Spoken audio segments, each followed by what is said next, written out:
Sejam muito bem-vindos, leitoras e leitores assíduos, tudo bem? Eu me chamo Monique Machado e começa agora o Leitura Finalizada. Muito bem, para quem está chegando aí, sejam muito bem-vindos, bem-vindas. No Leitura Finalizada de hoje, aqui no canal do Livro Não Me Livro, eu trago para vocês uma obra clássica, um autor clássico, dilemas clássicos, personagens clássicos. Monique, pelo amor de Deus, chega, fala logo que obra é essa que eu não aguento mais. Bom, vocês acompanharam aí na semana anterior, né? Não sei, deve ter uns 20 dias, que a minha última leitura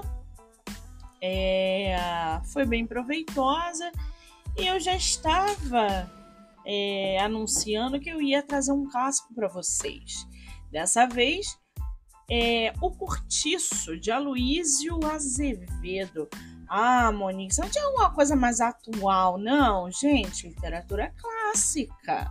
Se a gente não conhecer os nossos autores clássicos, dê aí ênfase só para José de Alencar e Machado de Assis, o que seria de Aloísio de Azevedo, né? Então, eu já queria ler esse livro há muito tempo e estou definitivamente, negativamente, frustradamente decepcionada com esse livro. Ah, Monique, não é possível que você não gostou de O Cortiço. Calma, gente. Não precisa me apedrejar. Nem todos os clássicos eu gosto, nem todos os clássicos eu sou obrigada a gostar.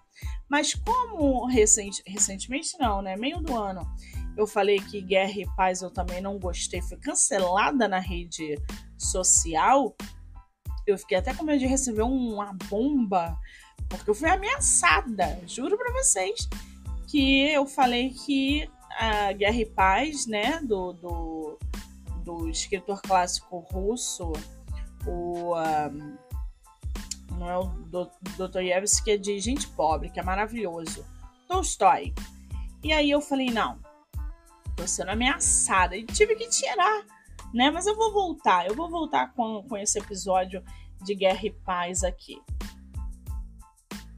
Tomar um cafezinho, né? Porque um café no dia de hoje dá um ânimo. Aliás, estou correndo aqui entre uma entrevista e outra para gravar esse episódio, porque a gente está aí com várias entrevistas agendadas e para dar conta de tudo, só sendo duas. Como eu sou geminiana, eu definitivamente sou duas, né? Bom, vamos ao que interessa. O Cortiço. Eu vou ler aqui para vocês um pouquinho da sinopse, a gente vai conhecer um pouquinho o autor, vai conhecer que tipo de literatura naturalista é essa que ele aborda, vai falar sobre os personagens, vai falar sobre a trama e aí a resenha. Lembrando que a resenha escrita vai ficar disponível lá no Instagram, MoniqueMM18, e esse episódio vai para todas as plataformas do podcast, canal do YouTube, Spotify, Anchor, Amazon, TikTok, Instagram, Kawaii, entre outros, tá? Bom, eu tô com o livro aqui na minha mão, né? Porque eu só faço resenha com livro físico. Então, se você quiser uma resenha, me mande seu livro, que aí a gente faz aqui, tá? Eu tô com o livro físico aqui na mão de O Cortiço, de uma edição da Princípios. Aliás, eu amo a Princípios, tá? Vocês podem falar o que vocês quiserem. Ah, porque a edição é minimizada e mimimi. Não tô nem aí, gente. A Princípios arrebenta nas capas, a Princípios arrebenta nessa otimização. Eu adoro a Princípios, tá? Aliás, Guerra e Paz eu li da Princípios, né? E não gostei. E algumas pessoas falaram que eu posso não ter gostado exatamente por causa dessa edição da Princípios. Pelo sim, pelo não, eu tô aqui com o Cortiço da Princípios. Quem não conhece já corre lá na Bienal, gente, eu fiquei louca cá na Bienal com o stand da Princípios. Eu queria comprar todos os livros da editora, tipo assim, 10, 12 reais. Livros clássicos, contemporâneos, inéditos, uma delícia. A Princípios arrebenta. Bom, ela não está patrocinando meu podcast. Não se preocupe, é porque quando eu gosto, eu gosto. Bom, vamos ao que interessa. O cortiço. Eu vou ler aqui um pouquinho para vocês. Pobreza, corrupção, injustiça, traição. Todos esses elementos integram o cortiço, principal obra do naturalismo brasileiro. Aloísio Azevedo escreve um romance que denuncia as mazelas sociais enfrentadas pelos moradores de um cortiço e pelas pessoas ligadas a ele no Rio de Janeiro durante o século XIX. João Romão, Bertoleza, Pombinha, Rita Baiana, Piedade, Jerônimo. Ninguém escapa à análise impiedosa do narrador. Um romance que convida o leitor a analisar por meio da observação crítica do cotidiano das personagens a animalização do ser humano, questão que se mostra mais do que nunca atual. Pois é, nessa primeira parte da sinopse, tá? O que acontece? O que esse livro nos traz de forma crua e nua?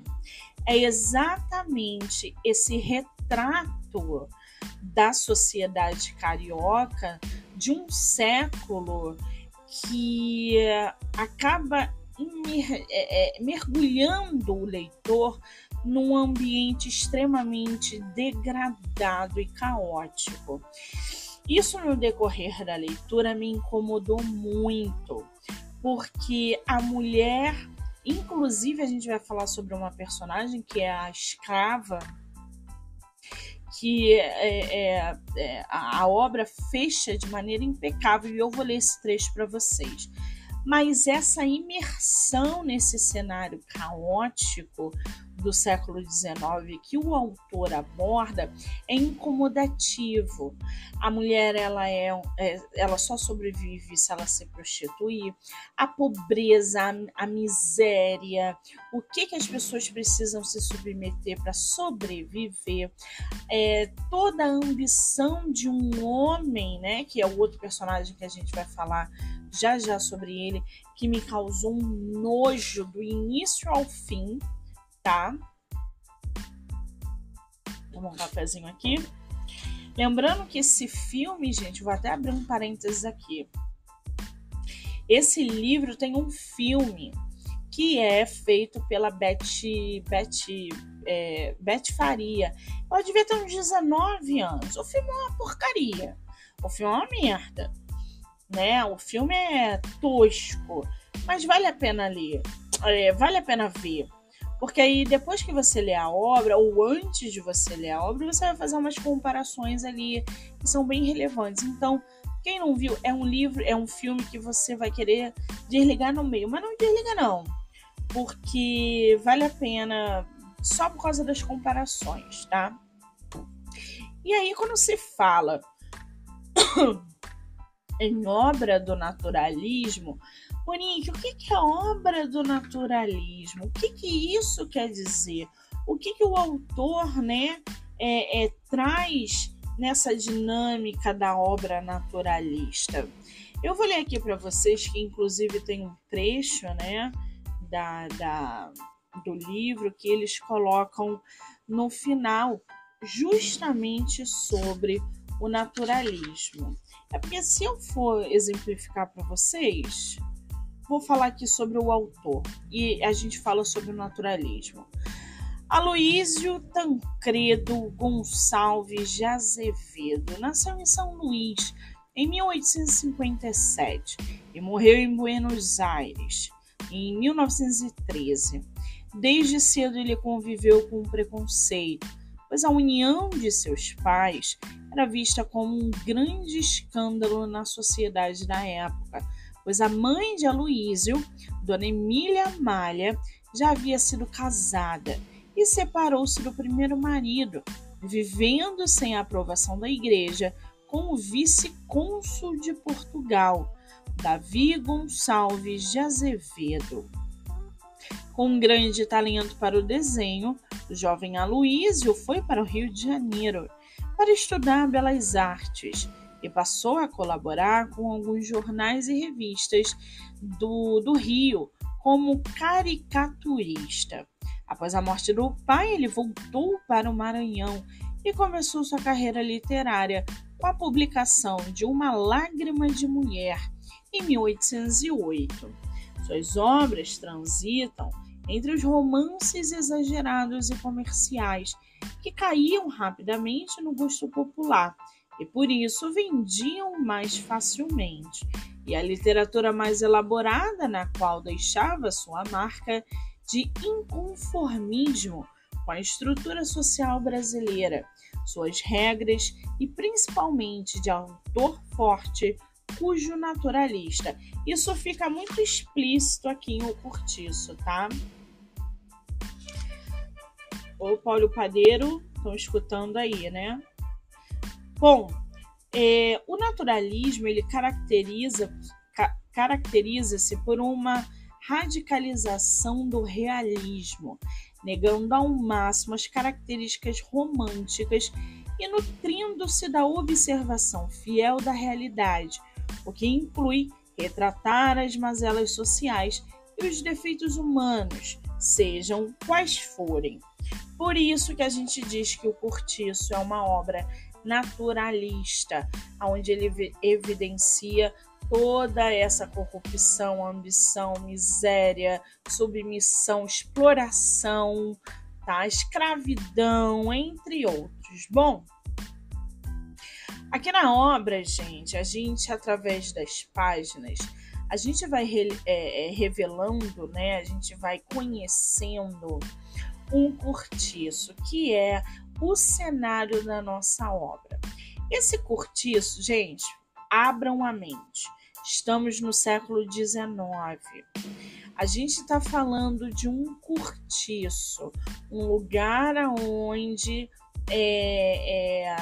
pessoas miseráveis, pessoas com baixas condições de sobrevivência conseguem ali manter para sobreviver. Estamos falando de prostitutas, estamos falando de agiotas, estamos falando de exploradores. A gente está falando ali daquela galera umbralista que a gente fala, né? E o Cortiço tem esse cenário, tá? O que a gente pode ver logo no início da obra? Muito barulho, muitos personagens e muita sujeira. Quando eu falo muita sujeira, você começa a entrar num mundo. É tanto barulho nesse livro, porque são muitos personagens. Então, toda hora você tem um dilema, toda hora você tem uma situação que te causa incômodo. E vários personagens ao mesmo tempo falando, se comunicando, evidenciando problemas. E você acabou de mergulhar no dilema de um personagem, ele já te joga em outro. Então, é muito barulho nesse livro, né? Porque a gente tem esse cenário que é o Cortiço, um lugar decadente, onde a miséria, onde a esperança e a desesperança se mesclam, tá? A gente tem gente do bem ali, claro que tem, mas a gente também tem muita gente ali movido à ganância, a poder, a loucuras, a insanidade. O Aloísio, já estou até íntima do autor, O Aloísio, né, ele pega essa pegada naturalista para chocar os leitores, ou seja, ele não poupa nenhum de nós nesses aspectos cruéis, né, da condição humana, que é a miséria, a submissão. A gente tem uma personagem que é escrava, a gente já vai falar sobre isso, e ele vai expondo esses personagens em várias rodas gigantes. Então a gente tem paixão, a gente tem ali personagens que usam os instintos primitivos de sobrevivência, né? Luta corpo a corpo, as artimanhas da enganação, da ludibriação para poder sobreviver. Eles não têm nada, eles são um ralé da sociedade. Então a narrativa toda tem uma linguagem muito intensa, né, que chega a ser claustrofóbica. A verdade é essa, porque eu só vi miséria desse tamanho que eu vejo no Cortiço em Carolina, né, no Quarto de Despejo, que é uma obra avassaladora, que fala sobre miséria, que fala sobre condições extremas de sobrevivência. O Cortiço é isso. Chega a ser ali uma coisa sufocante. E aí o autor vai colocando, através dos capítulos, como essa desigualdade social ela é imposta, né, no século XIX, porque nós temos de um lado barão, nós temos a família imperial, mesmo que esteja no final aí do império, já entrando naquele conflito de tira o Dom Pedro, não sei o que lá, a República, já estão passando por uma transição. Né? Então a gente tem ali aquele cenário de barão, que estão com medo do que podem acontecer. A gente tem os revolucionários que querem acabar com o império, querem a república. Então cada um vai tentando sobreviver da sua maneira.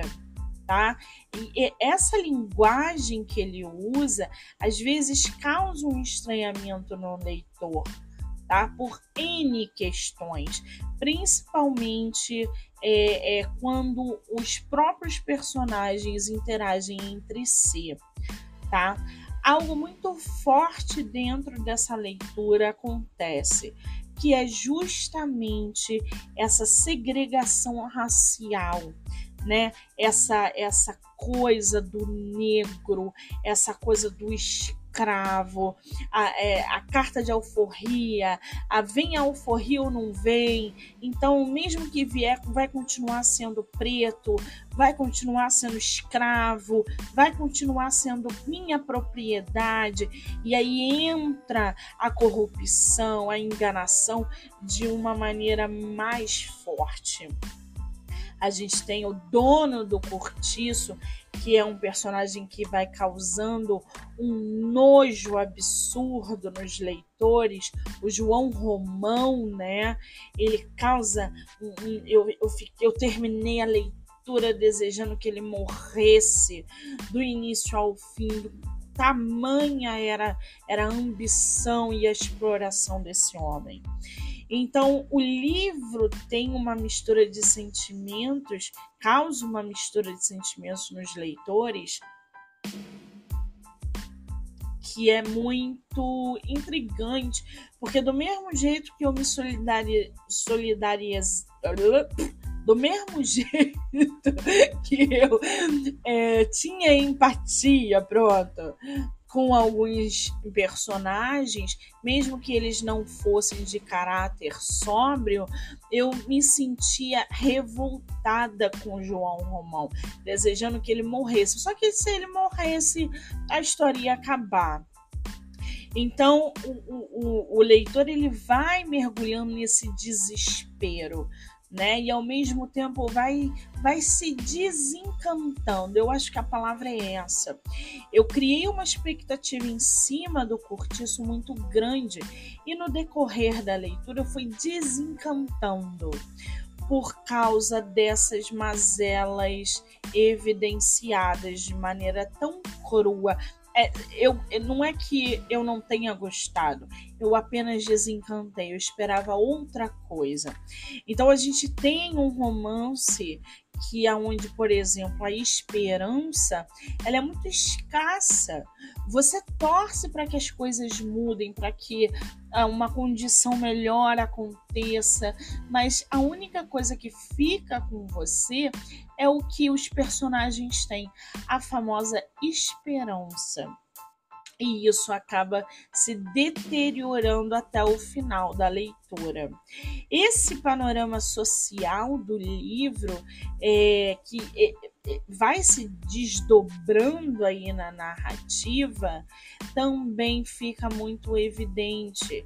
E a gente sente muita raiva, porque ao mesmo tempo que a miséria existe e a exploração não só de quem vive na miséria, porque o pobre explorando o pobre, e não é só o rico que explora o pobre, é o pobre explorando também o pobre.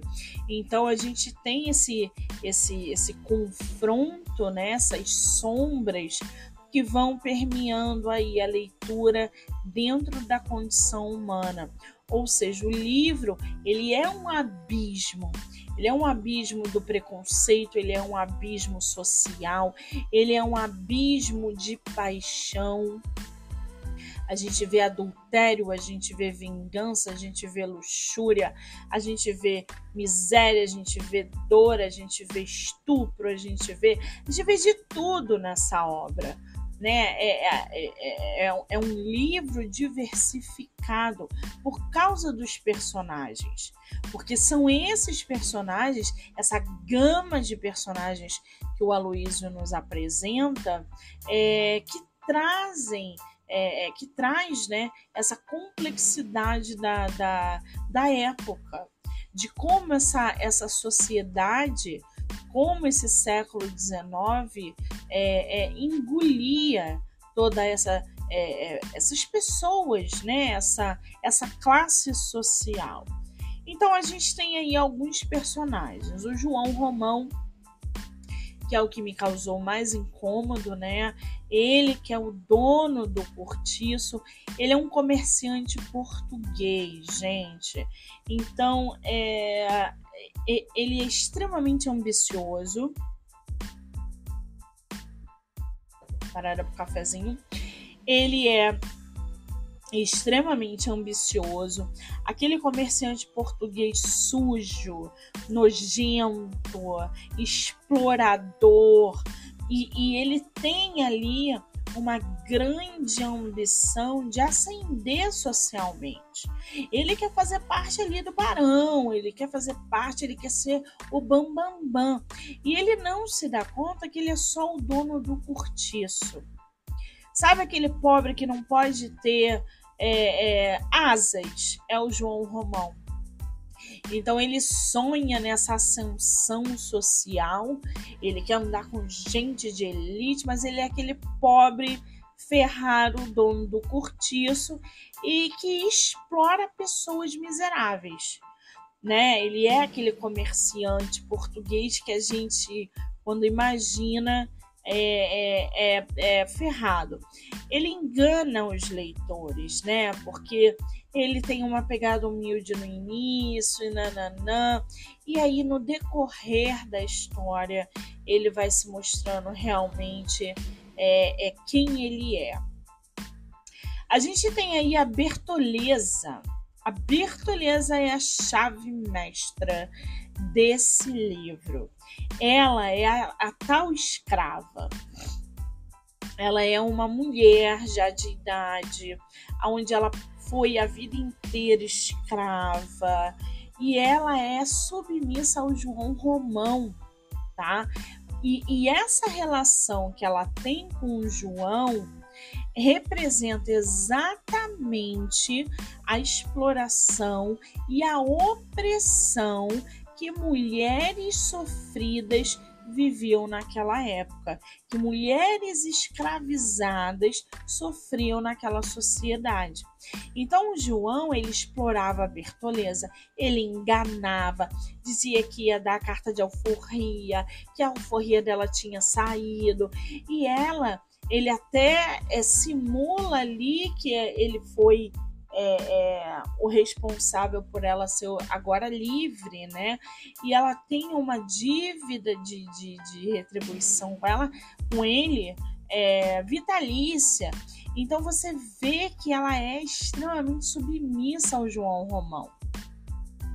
Que essa relação deles causa uma revolta muito grande, porque ela sonha com a liberdade, ela quer a liberdade e ela sabe, né, que ela deve ao João Romão, a quem ela acredita que tenha dado a ela a carta de alforria, e que ela vai continuar servindo a ele, porque ele a libertou. E não foi exatamente isso que aconteceu. Tá? Então essa Bertoleza nos acompanha durante a narrativa, e acompanhá-la, né, nesse papel é às vezes sufocante.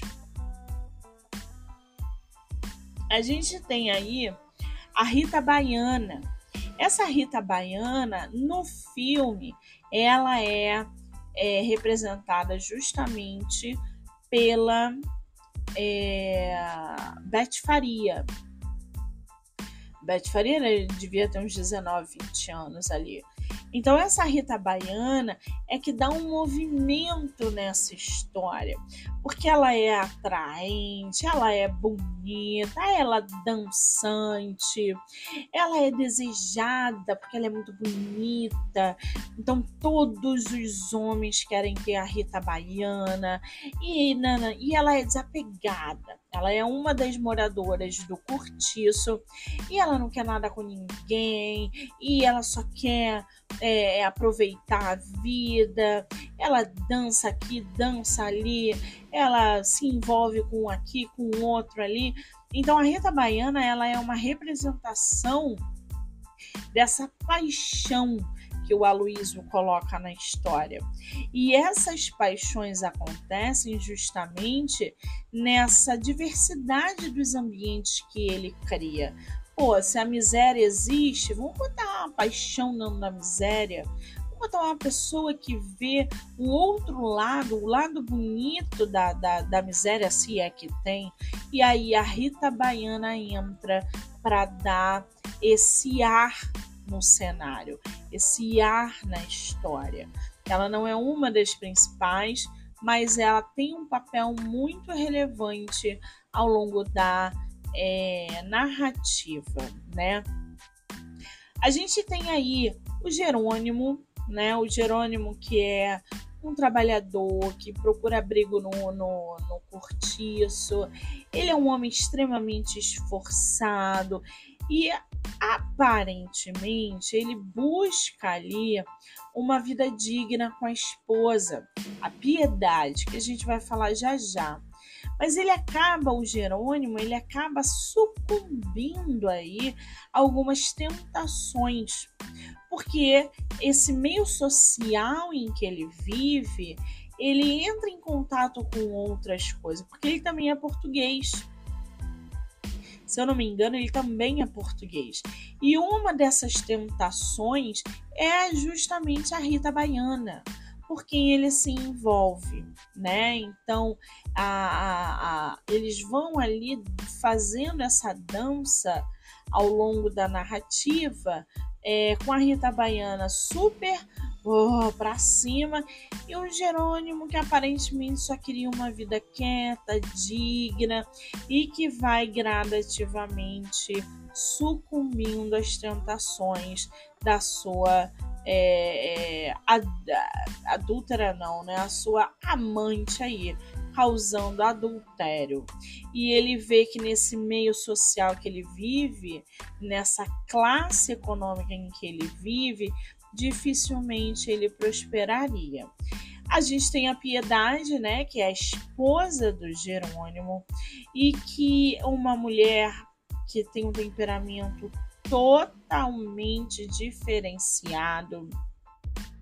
Ela passa ali por alguns problemas muito sérios na vida dela durante a narrativa, e ela simboliza, na verdade, com todos os problemas que ela vive. Não vou dar spoiler aqui da Piedade, tá? Vocês vão ter que ler o livro. Ela representa justamente a vulnerabilidade que as mulheres tinham dentro da sociedade. Então a Piedade, a princípio, é aquela esposa com temperamento tranquilo, que sabe que seu marido possa estar lhe traindo, que sofre alguns problemas, algumas perdas, vivencia algumas tragédias na história. Então a Piedade ela é muito vulnerável às adversidades que ela vai enfrentando, tá? A gente tem aí a Pombinha, que é a filha do Jerônimo e da Piedade, tá? E ela vai... a gente, através da Pombinha, a gente vai entrando em debates como, por exemplo, moralidade. A Pombinha não é flor que se cheire, mas o que ela tinha em mãos era aquilo ali, aquela realidade que ela vivia. Então, até onde ela iria para conseguir o que ela queria? Esse ambiente em que ela vive. Até onde vai a moral, né? Para ela conseguir o que ela quer e continuar vivendo a realidade ou mudar a realidade que ela quer. Enfim, são vários personagens que aparecem durante o livro. A gente tem aí um ex-proprietário do Cortiço, né, antes do João Romão, que é totalmente diferente. Enfim, os personagens, o leque de personagens é muito grande, muito extenso. Como eu falei, é uma obra que faz muito barulho, é uma obra que tem muito tumulto.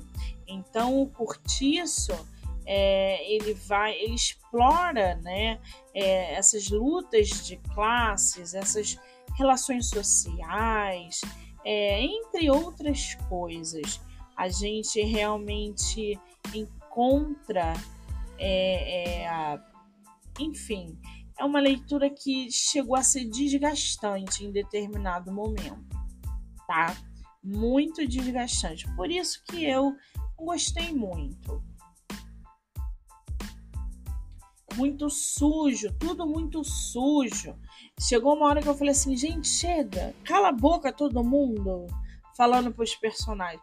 Chega, pelo amor de Deus, cala a boca todo mundo, né? Então, o Cortiço é basicamente isso.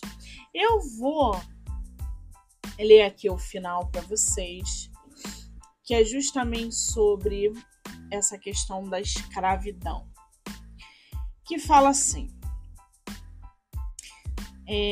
atravessaram um armazém, depois um pequeno corredor que dava para um pátio calçado.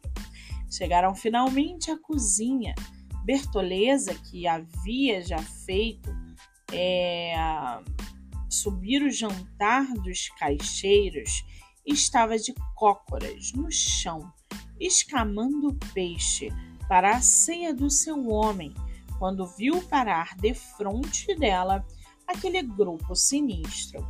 Reconheceu logo o filho mais velho do seu primitivo senhor, e um calafrio percorreu-lhe o corpo.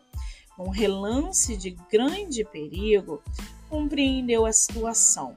Adivinhou tudo com a lucidez de quem se vê perdido para sempre.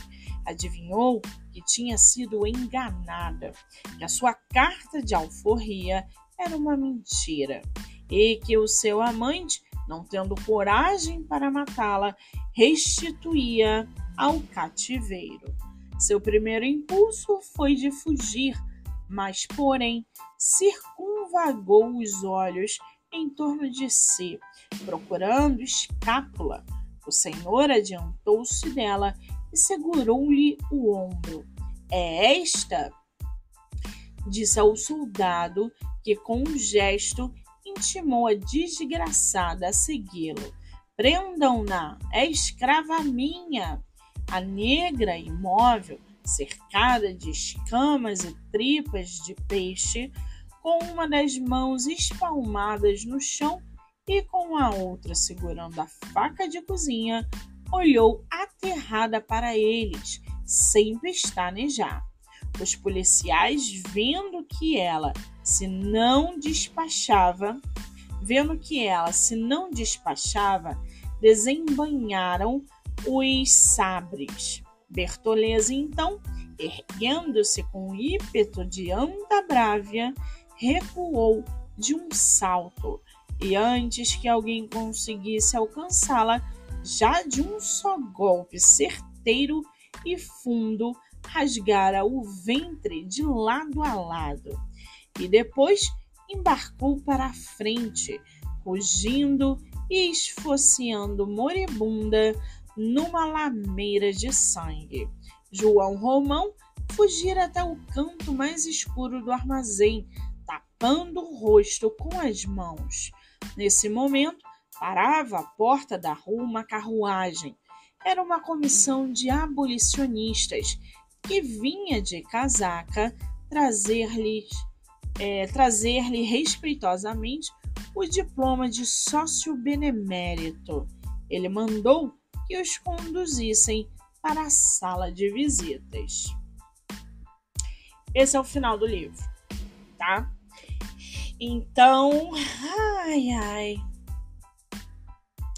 é mais ou menos isso que acontece. Para vocês entenderem mais, só lendo. Acho que foi, né, gente? O livro tá à venda lá no site da Amazon. Tem o livro físico, tem o livro digital. A resenha escrita vai pro Monique MM18.